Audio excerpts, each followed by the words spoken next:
My next dumb mistake happened when I had a miscommunication with a friend about whether or not I was actually going to spend the night in Lausanne, and so I had to pay an extra €20 for a train ticket back to Geneva to crash there an extra night.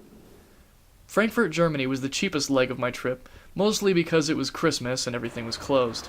But regardless, there are always interesting people to meet in a less than €20 hostel in the red lights district during the holidays. Frankfurt is a unique juxtaposition of the oldest and newest aspects of Germany. Though most of the city was destroyed by air raids in World War II, the central part of town includes the Römerberg, an old town square of half-timbered facades, and the Imperial Cathedral, a red-bricked Gothic church where all of Germany's kings and emperors have been crowned since 1152. This old district is framed by the city's glass and steel skyline of huge bank offices. Frankfurt is also home to the Museum of Modern Art, where visitors can tour an internationally renowned exhibit for only €6. The temporary installment when I was there included works by famous North American abstract artists like Jack Goldstein and Andy Warhol. Paris, France would have been more enjoyable had I not come down with a nasty fever, but I used this sickly, antisocial state as a chance to avoid eating out too much, and saved at least a good €20 by eating exclusively grocery store bargains while in town. Paris is a city packed with incredible architecture, and fortunately it also has an extremely thorough metro rail system where visitors can make unlimited trips all day for less than €7. This is good since Paris is huge.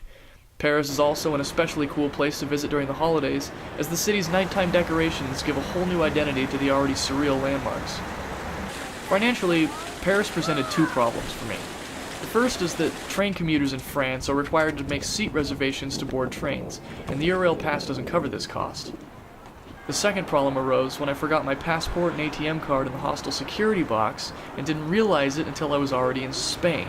This mistake cost me an extra €80 on train seat reservation fees, an extra 12 hours of train rides I hadn't planned on, and I lost an entire day off of my itinerary. The good thing, however, is that on this second visit to Paris, I had an extra couple of hours to see the Basilica Sacré-Cœur, which I previously hadn't had time for. San Sebastian, sitting on the beaches of northern Spain's Basque Country, was the smoothest and most relaxing part of the whole backpacking experience, free from surprise expenses.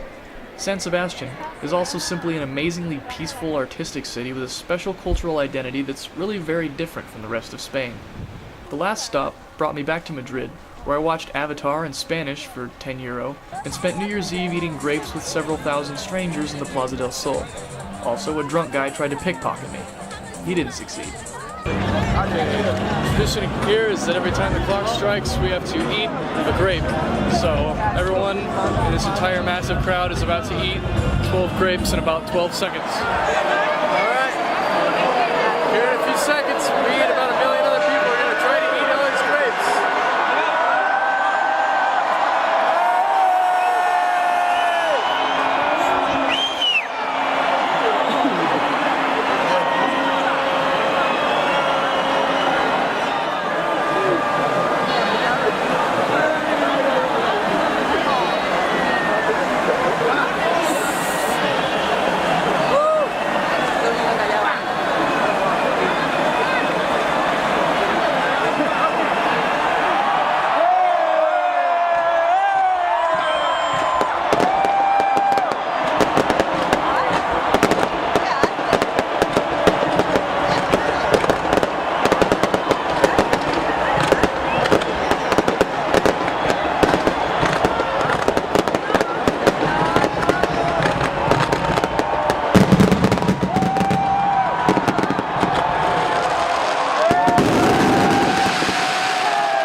All expenses considered, my 2 weeks of train rides cost me just over $1,500, much of which was because of my own stupid financial decisions.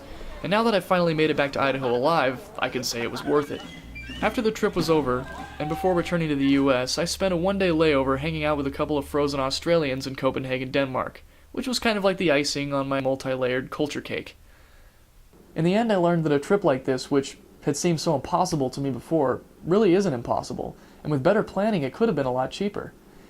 It also doesn't hurt to be obsessive about using Google Maps, and also to learn how to say, "I'm sorry, I don't know what I'm doing," in at least 3 or 4 different languages.